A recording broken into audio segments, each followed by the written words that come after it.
Assembly, talking about the Department State House of Assembly. And you know that they have these duties of oversight, representation, and of course, legislating, making laws for us. So we are going to be taking a look at what is actually happening right there at the House. We understand that they actually had a recess some days back, and they called off the recess. They ended the recess and resumed sitting. So what is actually happening right now? What is on ground? We're taking a look at all that and more on the program. And of course, in the House to do business to the discussions, the questions that will be thrown at him is none other than our regular analyst, Mr. Endurance Bossy. Good evening to you. Good evening to you, Juliana. Good evening to all our Kwaibumites. It's quite interesting to be here. Nice being around with you tonight. All right, we'll be back to open talks on what is on ground, go nowhere. This is the Assembly.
This is the Assembly, and today on the program we will be looking at the ongoing quarterly engagement of budget performance between the Department State House of Assembly and MDAs at 4 Points by Sheraton Hotels, EKPA. And of course, doing justice to the questions that we're firing amongst those tonight, because I'm ready for him. He's none other than Mr. Endurance Bossy. All right, Mr. Bossy, you have been there. You actually, as I understand, your movement is right from that place down to this place now. Like you have to jump from that venue to the studios. So how has it been so far? Let us into what is actually going on right there at the quarterly engagement of budget performance. When I always come over here, when I always tell you that indeed the 8th Akwa State House of Assembly main business is never a political statement. It's always a reality. I'm telling you just what it is. I don't know how to speak from both sides of the mouth. I call things the way they are. If they were not performing, I would say. But you see, the house, like I've always said, the Akwa State House of Assembly is one of the legislature in this country that is very much so excited about doing their job and carrying out their activities, and that's why they always make themselves available for training. And so yes, recall that the house had been on recess, and it's just yesterday that it resumed, though they've not gone into plenary sitting first. As a house, to show you how their willingness to be fully equipped and prepared for the next activities ahead. What do they have to do? They have to resume with the training. All glory to God, and you said decided to organize them because majorly the duties of the lawmaker legislatures, oversight lawmakers and oversight, and then representation, which is what they are putting themselves together, ensuring that this is going to be running smoothly. Hence, they made themselves available, and then the UZ had to engage the entire members of the EKPA Assembly, because majorly their duty is to track how the executive is performing. What are they really doing with the funds of the state? Are they making good use of them? Yes, that is the reason now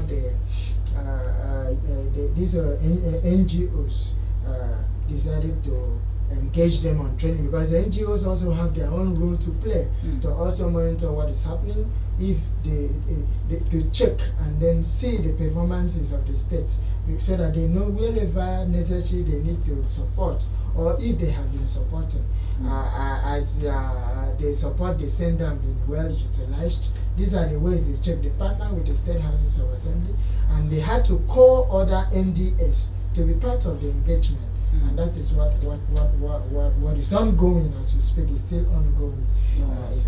Is this the first collaborative effort between USAID and the Apartment State House of Assembly? Not really. It's not the first. The USAID has found themselves really comfortable working with the 8th Assembly. You heard the lead person. The lead person, take note that this is the state-to-state activities. Okay. So it's not just Kwara State. Oh. Yes, this is state-to-state. In Nigeria. In Nigeria, yes. And then the state coordinator of UZ really commended the Kwara State House of Assembly Speaker, Right Honorable Elder Odemo Tom, for his magnanimity in synergizing with the NGOs to ensure that they accept whatever support they are willing to. Unlike some would say, no, don't come in. If it were not to be a very open assembly, the kind of assembly that welcomes ideas, welcome contribution. During his comment, his speech, the state coordinator made it plain that one thing he has so much appreciated about this present 8th Assembly is the fact that it is an open door for collaboration, and then for citizens participation and willingness to have that audience with the citizen, to allow them bring in their own ideas and contribution to ensure that they move smoothly together. And that has made it possible that the State Assembly has been moving on successfully and has been able to achieve a whole lot so far. In the course of time, there are all other things I'm going to deliberate and also made it known to entire Bible. Can you let us into some of the objectives of this Converge? All right, thank you very much. The Converge majorly is about budget tracking. The duty of lawmakers is to oversight and ensure that the monies expended are properly being utilized. And now, trainings like this also help them to see how they track, how they follow up this. So, that's why committees, various committees various committees of the House of Assembly who are parts of this training had to also would be privileged to engage with the MDS that falls under their committees. And then, like today, the House Committee on Education had its turn, where the Chairman House Committee on Education, Miss Honorable Mrs. Ken Monofio, member representing Olomouko, engage the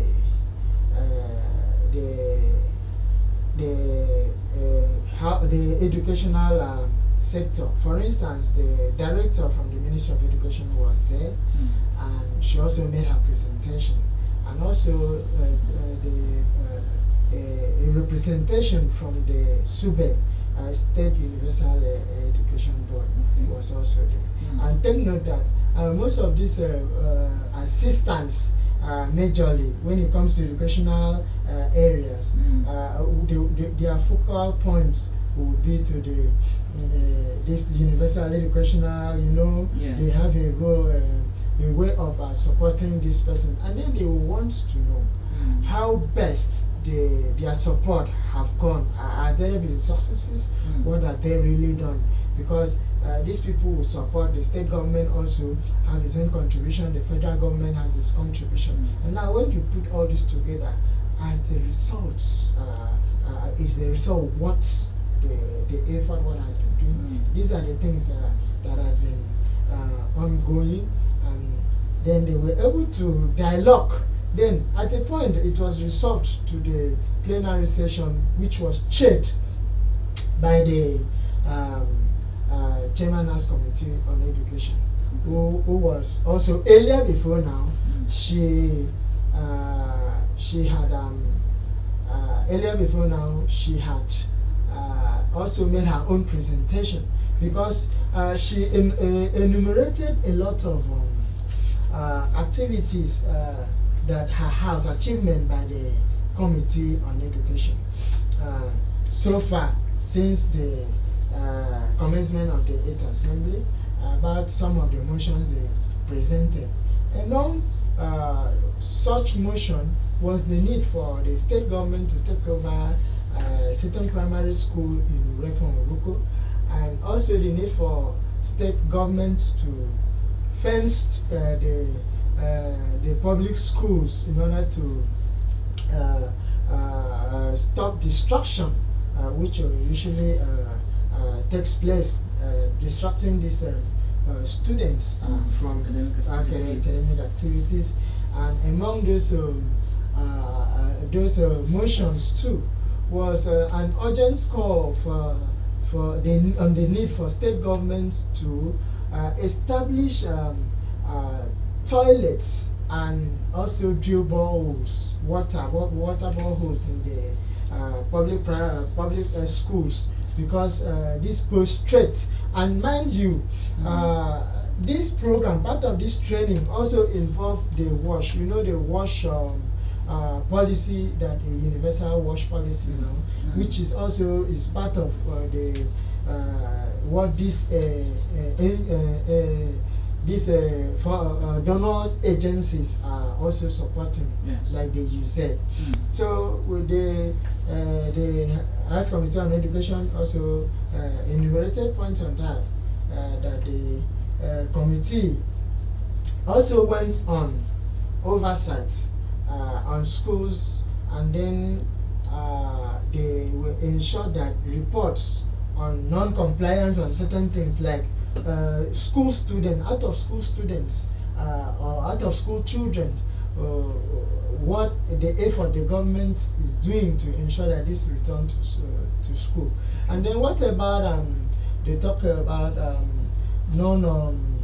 some teaching, shortage of teaching staff, and then the inadequacy of some teachers, which this shall be adumbrated in the course of this discussion, so that you also see that a whole lot have been discussed. And then furthermore, during the plenary session, the chairman of the committee was able to engage in a discussion in order to bring out suggestion, ideas on how this problem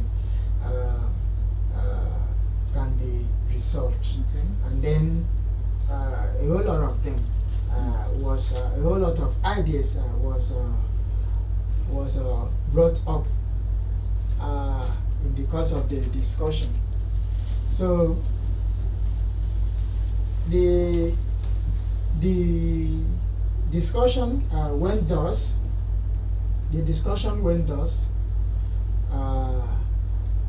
discussion went thus. It was ideas were dissected. Ideas were dissected. Ideas were dissected, such as in the aspect of because there were high level of concern as to some teachers don't like living in the rural areas. Now, there were suggestions. Some teachers were not living in the rural areas. Then there were suggestions where they were posted because they say if you go to some the rural areas, you could find very limited number of teaching hands. And then what are the problems? Why is it that you say some persons don't like being posted there because the environment is not that conducive? Some this concern is based on the security, and then so these points have to be deliberated upon.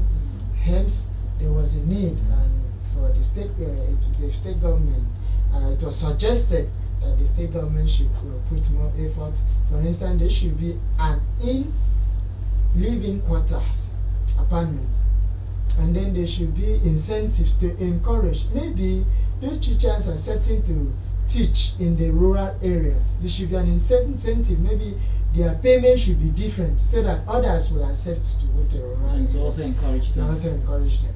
And equally to the aspect of security. It has been considered outside not just fencing the school compound, that they should ensure that the government should employ and post securities to live in the school compound. Like personally myself, during my days in the secondary school, I attended a public secondary school. I'm a student, a proud student of AME Secondary Commercial School in Dulebo, in Oran, and a boarding school. I was a boarder. I lived in the dormitory. So we had securities. I don't know if this is no longer being applicable recently. So there were securities in the school compound that guard the school, and they take turn. This one will, when it is his own duty, is doing duty, they run shifting, and then even at night, us we could not move around. They, borders now, they will ensure that there's strict security on. So I think, and some of these members also attended, majority of them attended public schools. So I think they stand a better chance, they know what these students really need. And that's the reason they are providing these ideas and suggestions on the need. To be very frank with you, I see a house, let me quickly say this, as one of the commendations from one of the civil society organization, Policy Alert, the director of Policy Alert. I'm talking about Teacher Bolton. Teacher Bolton said that without mixing words, he's not intending to impress anybody, that he sees an assembly, legislators, that he sees in the 8th assembly, legislators that mean business. This is coming from an advocacy organization. That he sees a legislator that means business, that have passion. You needed to see, even myself, I was even wondering, the way members were throwing questions during the session. It was as if they were even on the other side. Yes, I think you'll be privileged maybe to listen to the interaction. Maybe you'll be privileged to listen to the interaction yourself, and when it will be ready. So you see that these people really mean well for the Akwa people, and they are really tracking what is happening. The speaker in his speech also disclosed that there has been very regular oversight. For instance, there was this commendation in their opening speech. The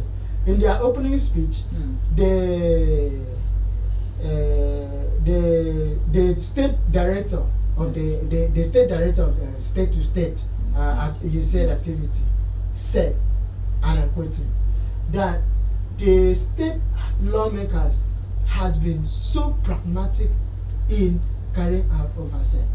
And then one of such exemplary among it outstanding is the issue that involve the assessing the performances of the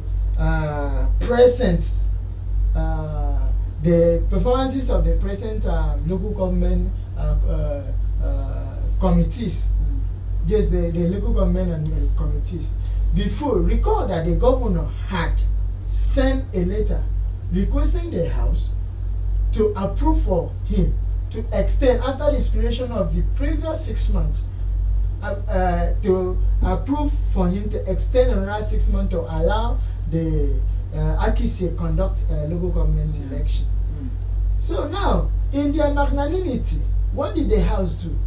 To show you that the House that mean business said, no, you cannot, they could just approve it. Yes. So that's why I always tell people, it's not all about sitting out. You don't want you sitting out and then be blaming people over things you don't know, over things you don't have fact about, over things you've not cared to get close by to know what's happening. These lawmakers said no. The 8th Assembly said no. We cannot just approve this. They told His Excellency, sir, please, you hold on. Let us go and check and see if these people are worthy of given elongation, renewing their tenure. And then they went on the oversight, and then they came back, they gathered their report. They saw that some performed and some underperformed. Yes, it was included in their report. They did not just came back and said everyone performed. So they now said the governor should use his own discretion then in making the decision. And that alone went a long way to show that they were able to track, because this local government have been receiving monies, to ensure that the monies they've been receiving, have they put it to use? So, in the course of the oversight by the House Committee on Local Government and Chieftaincy, which is endowed with oversighting that department, and take note that presently, it is the laws of the Kwara State House of Assembly that establishes the local government, and it is the laws that guides the activities of the local government. So they had that power to oversight them. So that was done. And now, in the course of the discussion today, the state-to-state coordinator said that one that is was very pragmatic, so outstanding. He commended the State House of Assembly. All right. Let's look at, you talked about the meaning business and all that. We've talked about the going round and of course trying to see how accountable these local government areas have been in in their duties of oversight and all that. Now let's look at what other ways the 8th Assembly has been able to ensure that there's been absolute compliance to the 2024 budget. What other ways have they done this? What other measures have they taken? I have observed a situation where the House invites the MDS. Okay. I've observed a situation where the House invites the MDS.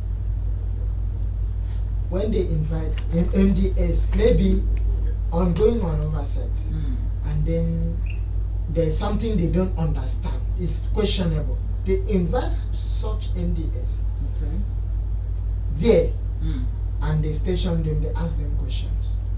For instance, the speaker mentioned for the House Committee on Culture and Tourism, he talked about that particular engagement, oversight. They went on oversight to do some of the tourists like the Ibom Icon and other tourism agencies. I observed a situation where the House Committee Chairman on Tourism, which is chaired by Right Honorable Effiong Johnson, he invited those hotel management agencies and engaged them, asked questions. I also recall when the member representing Korabasi Isnobulu presented a motion complaining about the situation of the health care facility in our local government, how dilapidated it is. And she presented that motion on the floor of the House. And then the Speaker directed that this should be looked upon, referred it to the House Committee on Health. And the House Committee on Health had to invite the oversighting MDS. The Ministry of Health, Commissioner Ministry of Health was invited. State Primary Healthcare Board was invited, and State Secondary Healthcare were also invited. And questions were asked why the health facility of Isnobolo is in the condition it is. And the dialogue heads together. At the end of the day, it was concluded that they should do something about the facilities. In fact, they even had to, the Ministry of Health had to go on an assessment. The team of the Ministry of Health had to go on assessment. And then they came back. They sat up to 3 times, brought the report back.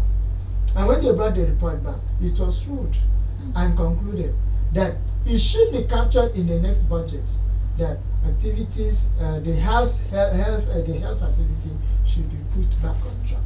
And that was the decision. These are the ways and other ways that the House Committee, by engaging those MDAs. That's the same thing too, like the House Committee on Finance and Appropriation.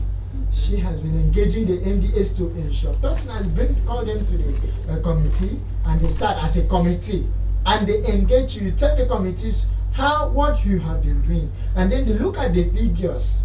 Yeah, the figures you brought, your level of implementation, and then your releases, is it in tandem with what has been released to you? Questions are usually asked, and I've seen occasions where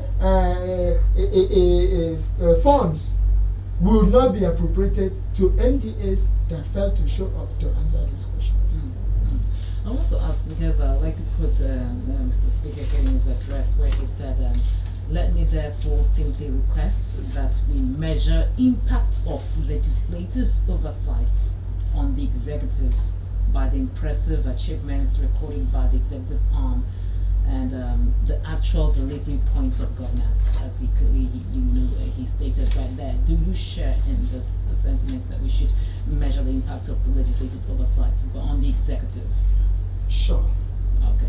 Why? In the last 1 year, let's talk about the budget of 2024. It's still running the minute. And then so far, the performances by the executive. Okay. Have you seen anything? I would say yes.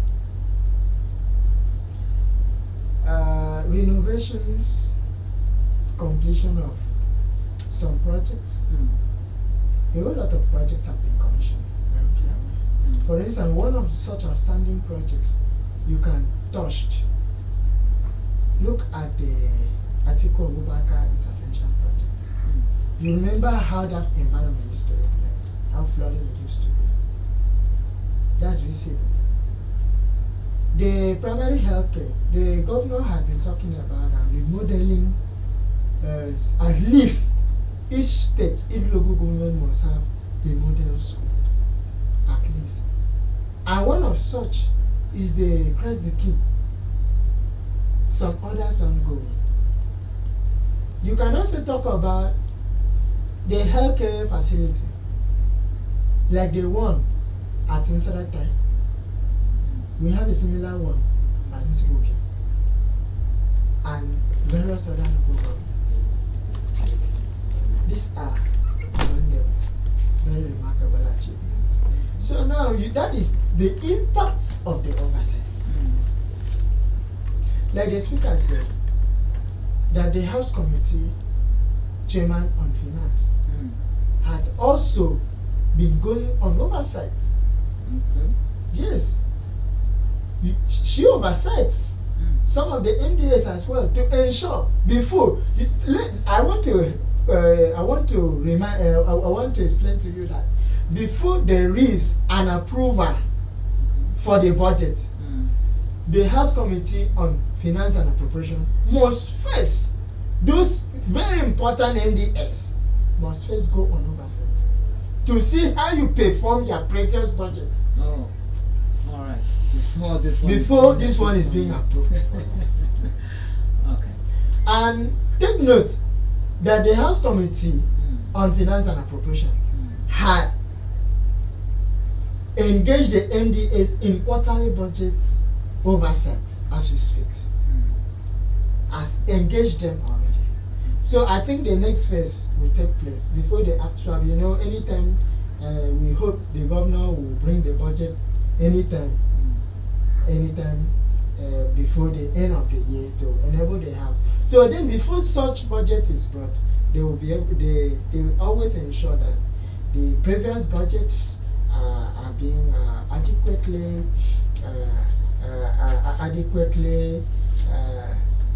reviewed, checked, and ensured that the items have for them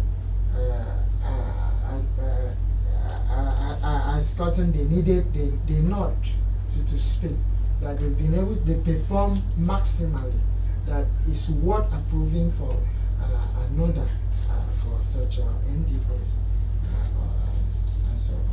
All right.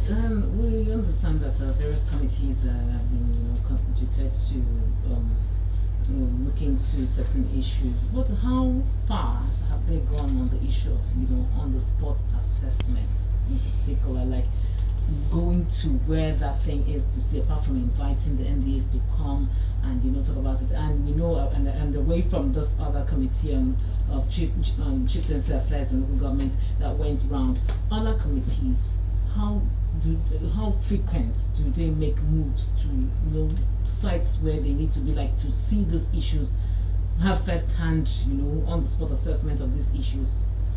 We can talk of the House Committee on Works and Fire Service, which is chaired by the Honorable Right Honorable Barrister Otto Bob. This committee has on several occasions embarked on oversight to some great project sites to ensure that the work measure up with the standard and specifications. And like somebody asked questions, another thing is where you usually hear maybe there is no where you usually maybe the house is supposed to do like this, the house is supposed to do like this, in terms of maybe if this was not properly funded, maybe this project or this agency or these ministries, the house or the committees only work based on the information that is available to them. For instance, if the house invites you or they come to your sites for oversight, and then you said funds have been released to you, and then if your performances does not measure up with the funds, you'll be called to answer questions. But in events where maybe you did not have enough releases and you could not also brief the house that that funds have not been released to you, how do you get helped? The house will work based on the information available to them. Because when you disclose to the house that funds will not be released, that's where the house will know what to do, how to follow that up. But I think His Excellency the Governor has been doing very well. Like you heard the speaker said directly, he has been releasing funds, and has been funding these projects, and that's why you see the strides that is being accomplished by him so far. Then also, like we talk about those other committees that has gone on oversight. Committee on Health have been going on oversight. For instance, I recall recently House Committee on Health visited EKPA, which is EKPA is an NGO too that majorly targets the health sector, that support the health sector, and they also support education, also do some empowerment as this thing. Increase I think empowerment.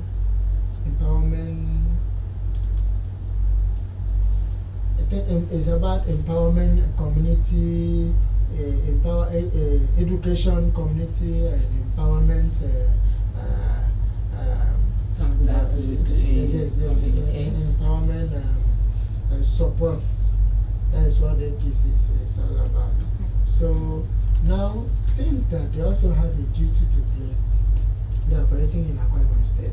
They are funded by the youth. Akwa Ibom youth are working there. I was amazed. Because I was privileged to join that particular oversight, and a whole lot of persons, some others I know. I said, wow, this is great. That is happening. And then other healthcare facilities have been visited by the House Committee on Health. And additionally to the House Committee on Education, on several occasions, gone on oversight to some of the schools. It was as a result of the oversight that they were able to come out with the reports, which I earlier stated, some of the reports, which they suggested a whole lot of things for the government to do, which I mentioned earlier. All right. Let's have your view on the impact so far that this quarterly engagements will have on the House as they resume their duties of legislation, representation, and oversight this season. Let me just say season, legislative season. I see a well prepared House. I see a well prepared House ready for engagement in this second legislative year. I see a House fully impacted. You see from the interaction of the members earlier today, you see a people who has zeal for the business. You see each person mean business for his constituency, and that's what I'm saying. Are we hoping to see them take legislation to another level? Sure. In fact, a whole lot of them presently, let me shock you. As we speak right now, the chairman, member representing Ibom State constituency, I'm talking about Honorable Moses Essien, and coincidentally is the chairman House Committee on Health, is currently carrying out medical outreach across his constituency. So the people who are outside lawmaking, they also mean well. I've been privileged to hear from some quarters that they are warming up to do a lot of impact. And let me quickly also tell you, a member of Oran State constituency who organized training for her constituents on ICT, the graduates. I think how many of them? Is it about 50 or so? Received laptop, HP laptop. She empowered them with laptop and some finances. This is an ICT era. Yes.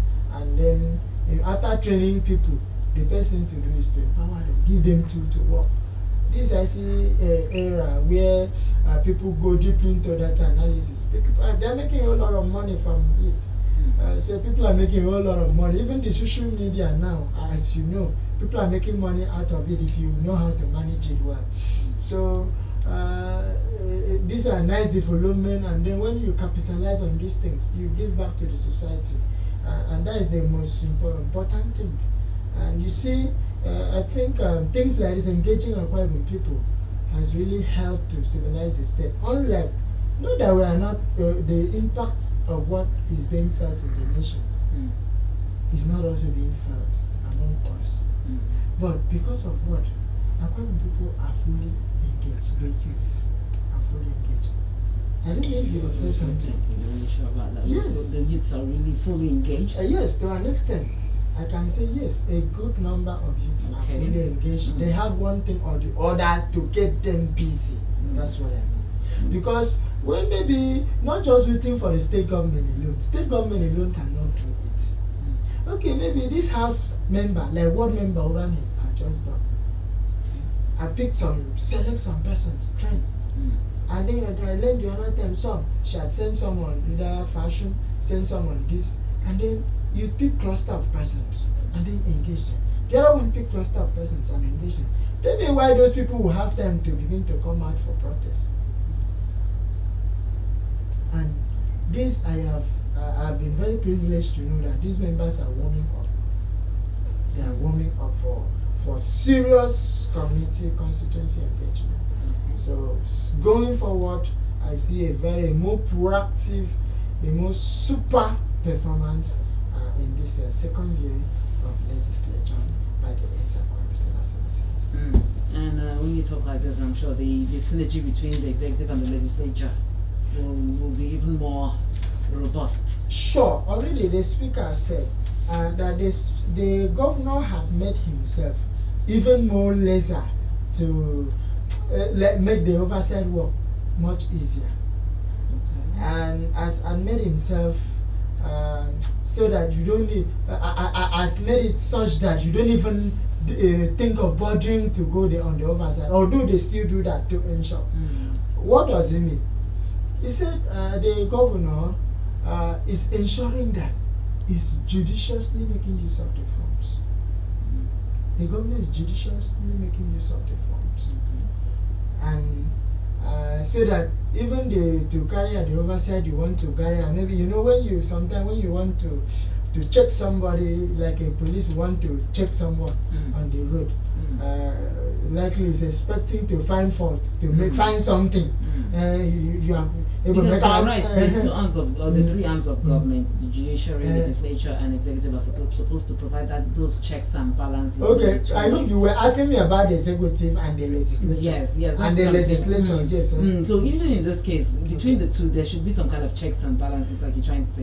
Yes, and that is the checks and balances I'm talking about. Like for instance, a police that checks you, maybe he might really wish to find fault, see something wrong. Maybe in your papers you should have an error, or if you were searching, you should have even an amendment, make one bomb bed. But along the line, there is no such. You search, and then the search is now it will reduce the search process. Maybe search this, by the time you search up to 5 items, maybe intended to search 8 items. The first 5 items he searched, there was no serious blame on it, and then he just glanced at the next one. He just said, "There's no need." You get my point now, because you have not given him any benefit of the doubt. So what the speaker means is that the governor has even made it almost such that has made their job much easier. Yes, so that the governor is living up to expectation by ensuring that the essence and the purpose for which monies have been appropriated for has been judiciously put to use. Alright. So this quarterly engagement, when is it coming to an end? Is it the 3-day events like I learned? I think today we should expect. I'm talking about engagements with the training, the ongoing training. Yes. I think likely the training should between now and Friday I think it should be over between now, since it just started today. Alright. So this is where we want to drop the curtains, because it's just started, so we don't have to let everything out yet until we're done. Yes. Sure. Yeah. So I think next Wednesday we'll still be on this issue, looking at matters rising, further developments, from there, and other issues as well. So thank you so much, Mr. Endurance Basti, for coming. I truly appreciate this session. It was a pleasure. Thank you so much. Alright, dear listener, this is where we draw the curtains on today's The Assembly. We know how we do it to bring you up to speed on the activities of the lawmakers. I actually had a chat with someone this afternoon, and we're talking about this ongoing training and all that, and the person was like, they're enjoying life now, they're chopping, they're feasting. It's in the words of our man up there. He said, we are protesting, we are feasting. So someone was like, they're enjoying themselves now, 3 days training, 4 by Sheraton. I said, have you gone there to see that, it is an enjoyment galore and all that? So this program is all about letting you know that hey, it's not the way you think it is. There is more underneath. There's more going on right there in the 8th Assembly of Kwara State House of Assembly. Your representatives are actually doing stuffs for you out there. They're representing you, they're legislating, making laws, and of course representing you the way they should. So don't go around saying things that you're not sure of. All right. My name is Juliana, hoping to see you next Wednesday by 7 p.m. for another interesting edition of the program, The Assembly. Until then, stay good.